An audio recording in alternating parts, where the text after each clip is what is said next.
Hello everyone and welcome back to Let's Play Final Fantasy VII. In the last part, we went through the entire boat sequence, ended up on the second continent from Costa del Sol, and now we're on this little mountain. Hello, dude. I never bothered to talk to that guy, I don't think. I think it's optional to talk to him, isn't it? Yeah. I think he's mostly there in the case you didn't talk to Hojo, because he mentioned a black cloak went this way.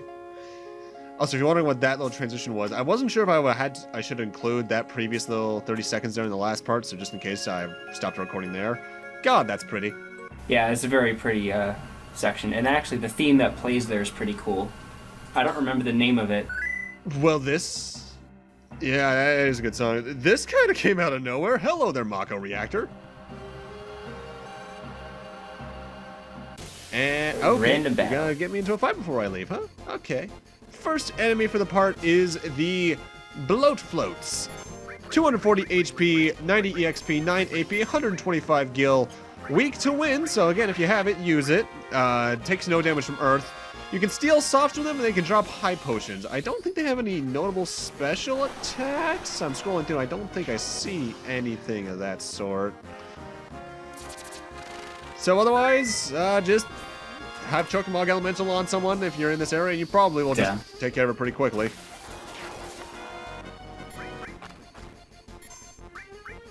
Pretty simple enemies, of course. I don't think enemies actually really have too many gimmicks until later in this, in the game. Yeah, the first like third of the game, which is maybe the first half of Disc 1, isn't too special in terms of enemy variety. From here on, we're going to start seeing some interesting things. Like, one thing I should mention, I just realized, the Bloat Floats have an ability known as Spiky Hell that does exactly 200 HP. Huh. No matter what... Oh. We want to fall down here, because you can jump out of the way, but we don't want to.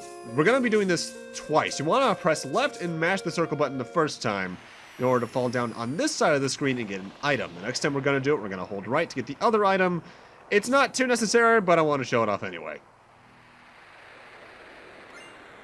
And we get a Wizard Staff, which is a decent weapon for Aerith at this point in the game.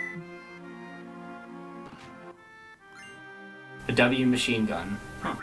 Also kind of decent is the double machine gun for Barret. It's weaker, and it has double materia growth, but I prefer to have the 4 slots 2 linked on the atomic scissors rather than the 3 doubled, just because then I could have, say, Chocobo Elemental on if I needed it and such. If you're wondering exactly what timing you need to use to jump off the rails when it's cracking, I'm honestly not sure. I just mash the button. Yeah, I think mashing is probably the best thing to do. We've got 2 new enemies here, one of which is called the Cockatolus, 420 HP, 10 AP, 97 XP, 168 gil. No elemental weaknesses, but you can steal a soft from them and they also drop it. Interestingly enough, they can inflict slow numb on a character with Petrify Smog, which I believe can actually petrify a character. It's kind of like a gradual petrify in later games, but considering that these guys have pretty low HP, you're probably not much to worry about. And the other one we had there was... Where did that enemy... Did I... Oh, wait, no, that was the enemy we saw in the last part, actually. The not cockatrice. But yeah, they have, I think it's Petrify Smog, which I think in this game is called Slow Numb. It's the gradual petrify spell we've seen a couple times thus in the series. I think it causes characters to become petrified after 30 in-game seconds. Maybe it's 30 IRL seconds. I'm not entirely certain. 30 is incredibly generous, to be honest. Yeah, that's... But, honestly... because I think the timer for that doesn't count down when attack animations are happening or, say, limit breaks are happening, so that's a lot longer of a time than we would think. And then we get the transform materia. I forget which one that is. Toad, Mini, that kind, I think. Okay, yeah. I think you're right about that. It's not the most useful. Toad and there's a better way to inflict Toad later on if you want to use it, and even then, this isn't Final Fantasy II. It'll never be as useful as that was. But what we do have here is the new enemy, Search Crowns. 150 HP, 80 EXP, 8 AP, 111 gil, take half damage from fire. You can steal turbo weathers from them, which is really good at this point in the game. That's some good money if you can get them. And they can also drop high potions. The notable thing about them at this point is You might remember the enemies back at the Mithril Cave, I said, or Mithril Mine, rather, were a very good way to get limit breaks thus far.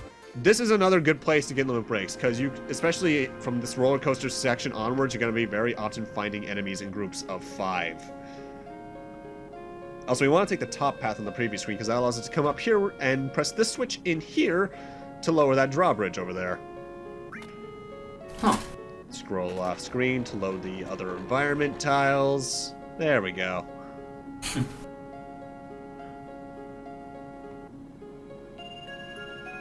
Now, we can go back down there immediately, but there's a small, very small little thing we can do up here, where around here, when you hear some little chicks chirping, you can climb the wall.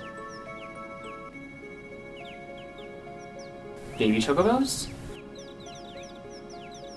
Aw, they're so fluffy. And I see those treasure chests next to them. Let's take it. It's not Take gonna the harm damn them. treasure.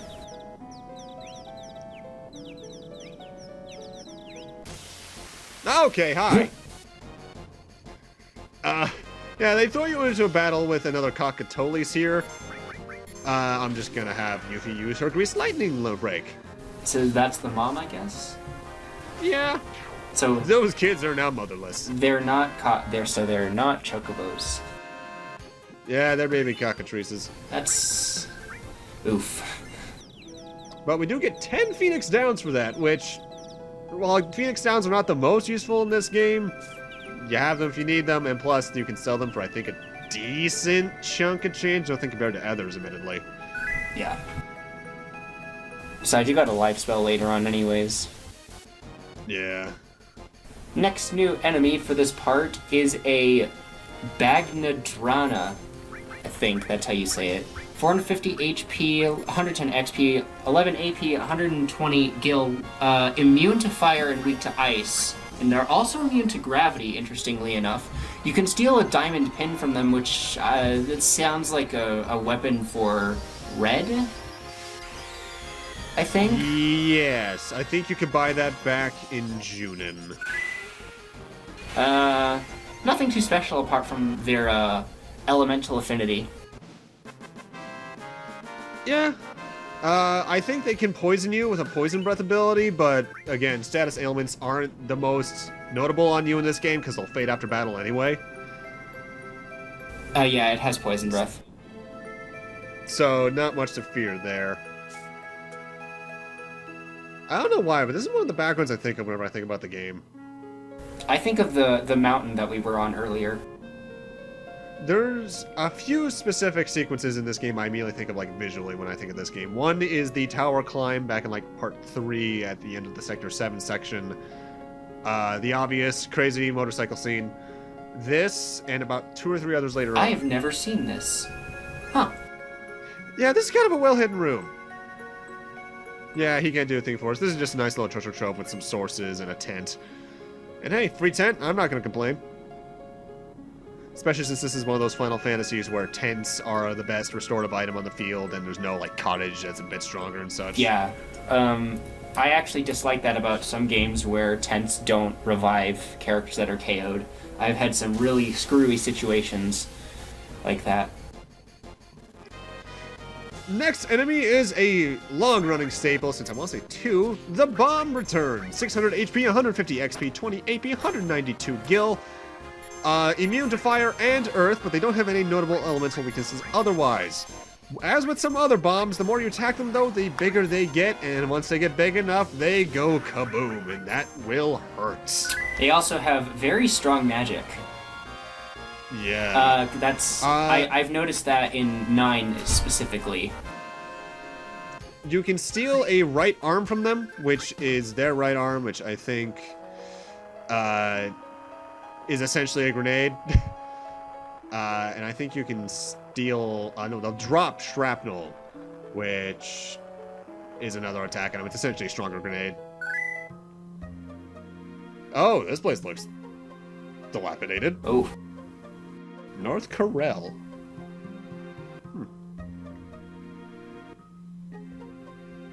He's back. Hey, you know Barrett?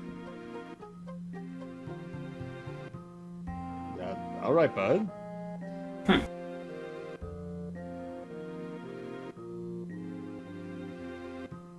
Oh!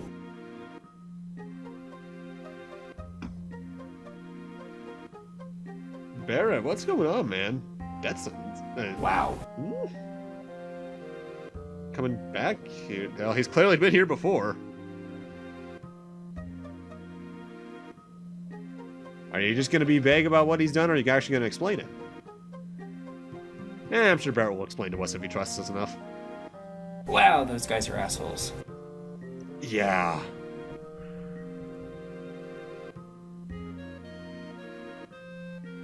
Oh. Barrett, even if it was your fault, man, it's probably been some time since then. You gotta let it go a little bit.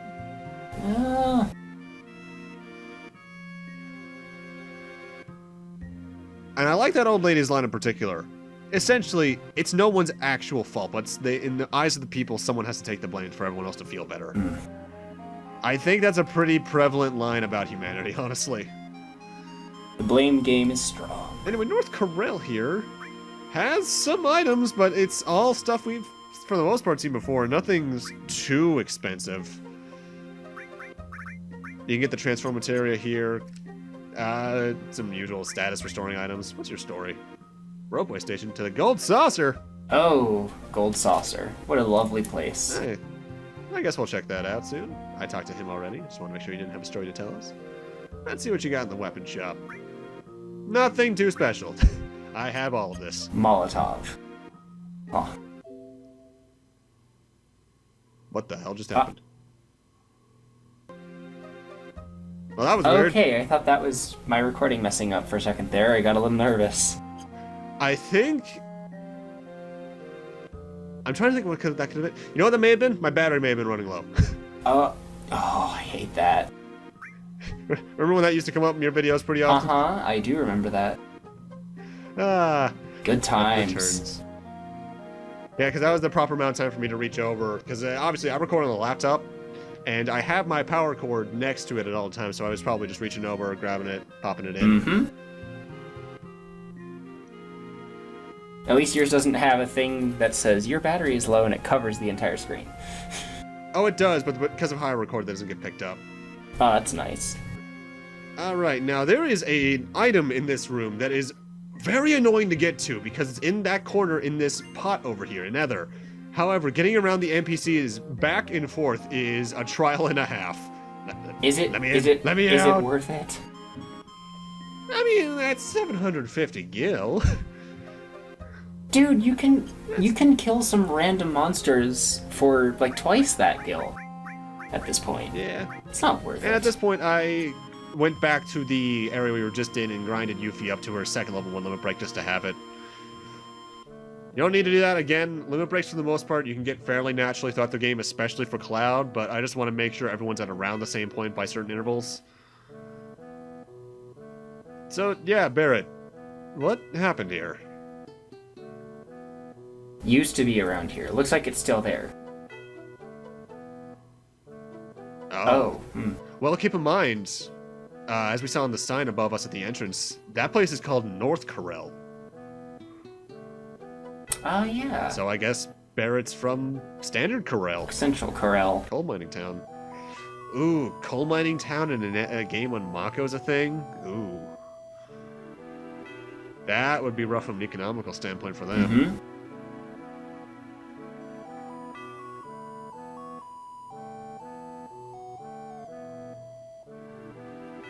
Oh, hi, Scarlet. Oh, God. This character. This is Dine. He's Barrett's... I guess in a lot of ways he's been practically a brother to him there in their history. I think they grew up each other. They're friends with each other for life. Their wives know each other, all that sorts. Dine's the only one against the Mako reactor not being placed near Corel, the one that we saw about probably 10 minutes ago, maybe a bit more at this point. But everyone else in the town's for it, and they're trying to make him understand, but if it's there, they clearly got through to him. Poor man. Dine, I guess, is supposed to be very stubborn about how coal is still going to be useful.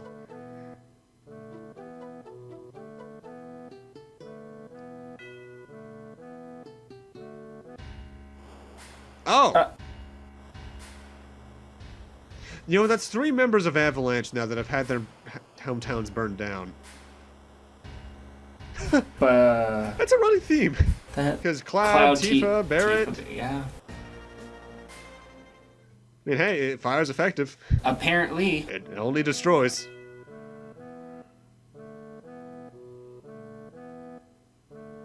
I was about to ask, why'd they burn it down? Explosion. Ah, Rebel faction.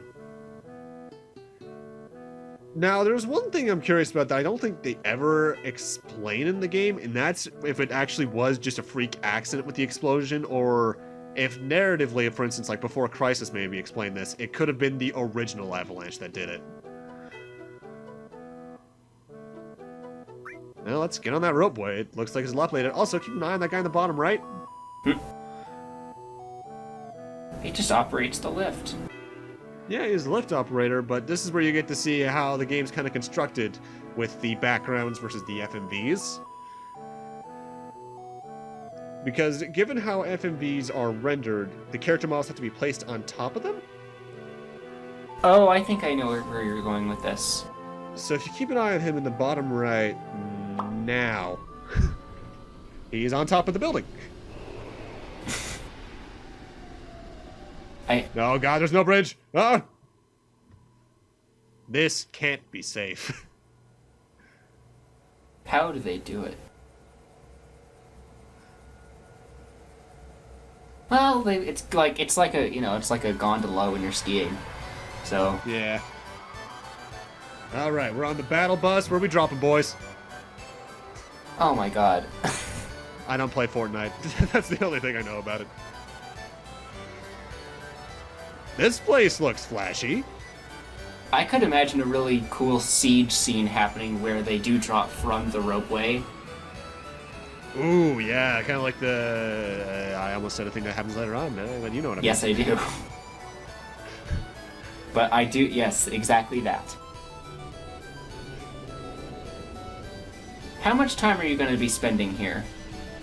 Gold Saucer, we're going to be spending a good amount of time here throughout the game, but for right now I'm only doing what I really need to do, if I recall correctly. There's not much you can do unless you can buy an all-access pass.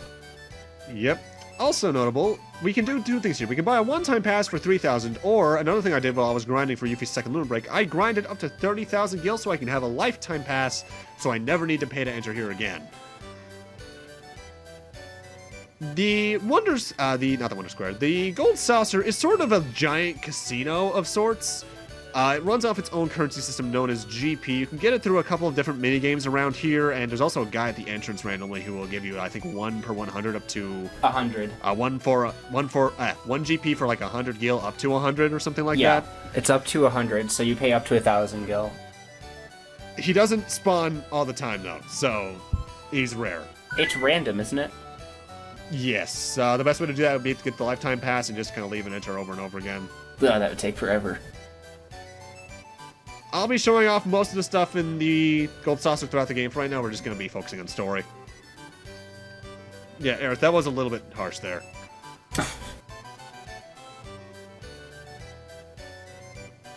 Yeah, though, given the fact that he's in a place that, let's face it, has some bad memories for him, Barrett's not in the best of moods.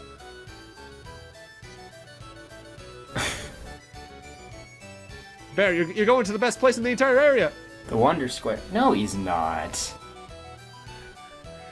That's my favorite place. Oh god, I never go there. I only go to visit the Chocobos. Yeah, that is pretty important. At this point, another date mechanics thing kicks in. Depending on who you talk to first, gets a +3 boost. So for this case, I want to talk to Tifa, so she gets a +3. The party members not chosen will lose 2. So in this case, Aerith and Yuffie just lost 2. Barrett does not get counted for this, just given the fact you can't bring him with you. You can't bring Red with you either? Dang. No, you can, but he doesn't have relationship values. This is the end for the Gold Saucer, but the thing I'm here for is Turtle's Paradise poster number 3. Yeah, remember those? They kind of put a lull in those for the mid-third of Disc 1. And now I want to head over to the Wonder Square. Oh, I love this song. What on earth are you? Big thing. This is Kate Sith, or as it's supposed to be pronounced, and I was tempted to rename him, Ket Shi. She? Yeah, Ket Shi, like Kettshee. It's based off an old Celtic legend. We've seen some Ketshis as enemies throughout the series. Like there was one, I think, in 4 in the Magnetic Cavern. Oh. And Ketshi himself is not the giant white thing. He's the little cat on top of it. The giant thing he's on top is a giant Moogle doll of sorts. Big robot, right? Something along those lines. And he's a fortune teller. Let's see what he said for us. Ordinary luck will be an act of fortune. Give good to the good of others, and something big will happen after the summer. What the hell? Summer's like 6 months away in universe, because I think this game mostly takes place during like December, January, winter area. I want to say. Be careful of forgetfulness. Your lucky color is blue. You are bad at your job. Oh, he's trying really hard this time. I imagine whenever he's doing that little dance, what's actually happening is that the fortune's printing out of the Mog's mouth. So your pursuit will be yours, but you'll lose something dear. Well, that's foreboding. Oof. That's very foreboding. But Ketshi, interested in that, by the way, yes, I'm going to be calling out the entire game, is coming with us. He is our next party member. He just kind of joins, but okay. Ketshi is the worst party member in the game. His limit breaks are very limited. He only has 2 of them, and they mostly do random damage. Like one does throws varying amounts of dice, depending, I think, on his level. But the most important thing is that he comes with the manipulate materia, which is very useful. It does an equation that I'll probably find and post on screen right now that depending on your level versus the enemies, you can take control of them for a short period of time. Not only does that make getting enemy skills from enemies a lot more doable, but there's also certain enemy skills that enemies will not use it through their own script that you can only get through the manipulate materia. So we're going to be using that a lot from here on. And that's the main Wonder Square. We'll come back and look at that later. For right now, let's just head over to the Battle Square and progress with plot.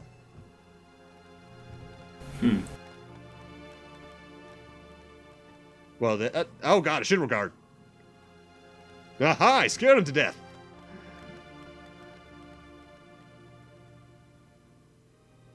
Oh god, he's actually dead. Dang. Ketshi did it. Don't blame the cat. So we have a cat and a dog as party members now. Holy shit, you're right, I never realized that. Cats and dogs. That's a lot of dead. 4 Shinra guards. Is there any blood on the floor? Yeah, it wasn't Sephiroth. They've been shot. Oh, hey, one of them's still alive.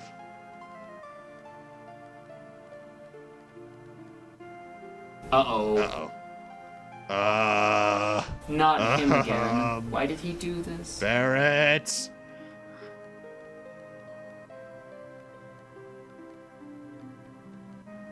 Are you wearing a Speedo? Yeah, look at us. Do any of us look like we got guns? Ketshi running only makes us look guilty. Come on, man. Yeah, I'll be seeing a lot of this room later. Oh. That's as far as you go. No. Screw Birdo. Oh, grabby robots. I wish you could fight them. Well, this day did not go as I thought it would. Gateway to heaven? That goes down, sir. What crime? What crime? I don't have a gun. Do you see me? I have big sword. I don't have gun. Oh, God. Are we alive? Music's playing. All right, we're good. Oh, this theme is so good. I want to say this is the only place in the entire game this song plays. Yep. This is the only place in the game this song plays. But you're gonna, but by the time you're out of here, you're gonna be sick of it. So good. Yeah, I suppose. It's a relatively Now this is the Corel prison. Now something the game doesn't really talk about directly, but is heavily implied through visuals, is that this is actually the remains of the original Corel.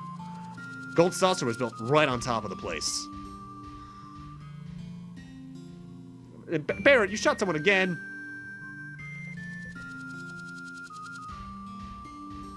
Now, the thing is with this area, there are enemies, but you may notice this little well to my right there. In the Japanese release of the game, there's an enemy you can find in there that's just a beta test that gives like 20,000 gold or something ridiculous like that. Alright, yeah, this enemy, that's my dude. 330 HP, 100 XP, 10 AP, 156 gil. Very interesting, actually. So, this enemy has a 1 in 4 chance after it's killed of either using Cure 3 on the whole party for about 1,000 HP or exploding. And if it does either of those things, then you actually don't get any EXP, AP, or gil. So, yeah. Alright, I found the enemy I was talking about. The enemy's name is a bunch of gibberish. It's Zero, and they give, if you're playing the Japanese version, you decide to fight them, they give 1,000 XP, 100 AP, and 10,000 gil. Wow.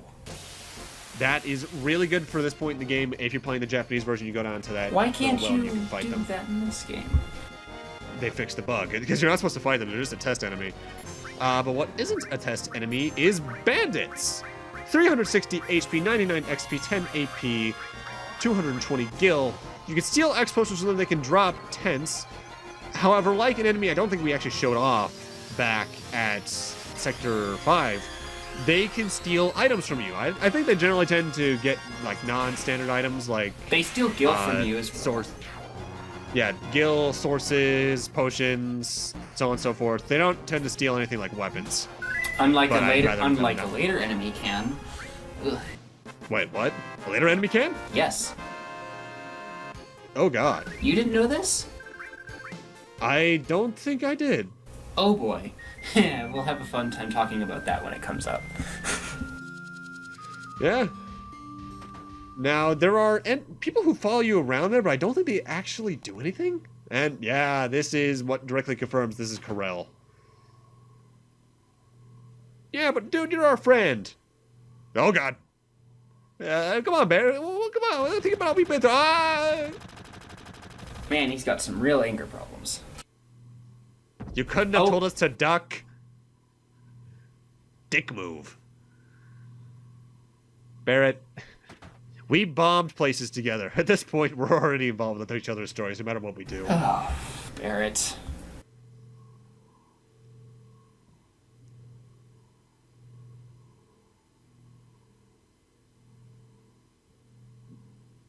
Damn, just give it to us straight. Did you do it?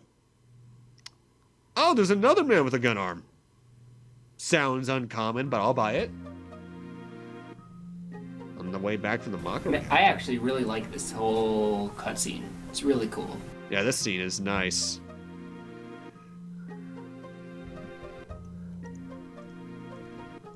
And I guess this is where the fires. Yeah, wow, that's. Oh my goodness. It's something I'm only just now noticing. If you go out to the world map from North Corel, you can actually see the gold saucer and notice that it's on a giant desert. Notice how wooded the area is right now.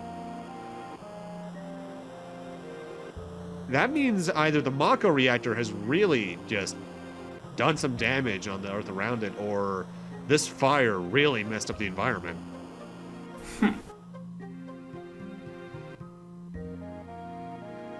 Yeah, I never really thought about that. That's something I think I've noticed, but I don't think I've ever really thought about. Okay, okay, wow, that's some impeccable dancing there, Barrett. Why is Shinra just full of a bunch of dicks? And terrible shots, like the stormtroopers. Oh, hi, Scarlet. Of course. Oh, God. That man's probably dead. In fact, I think she shot him with a gun. Okay, Uh-oh. died.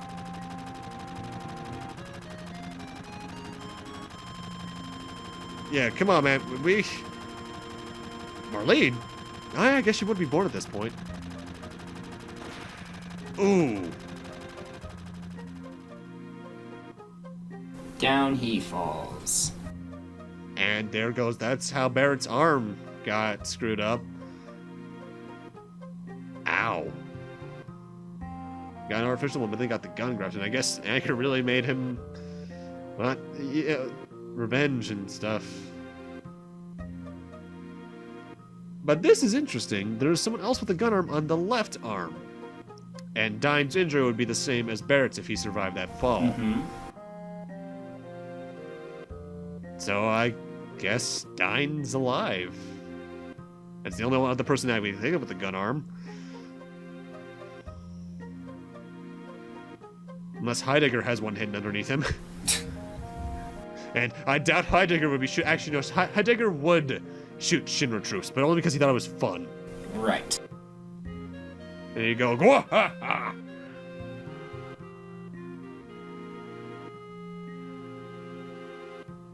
Alright, so for this next sequence, we have Barrett included in our party no matter what. However, you get to choose whoever you want in your third spot. Whoever you choose to come with you gets a relationship value boost. Aerith gets +10, Tifa +3, and Yuffie +2. If you don't want either of them to gain points and you're going for Barrett, you want to bring Red 13 or Ketch Sheet. Yeah. Wipe that from my vocabulary. And this is what my materia setup's looking like for the next portion. You're going to want to manipulate materia in both enemy skill materias, because from here on, we're going to be using them both to get them some new abilities. But with that, we're going to need to end this off here. Thank you guys for watching, and in part 12, we'll be continuing on through the Corel prison sequence and see if we can find Dine and have a good talk with him. See you guys then. See you guys. What he said.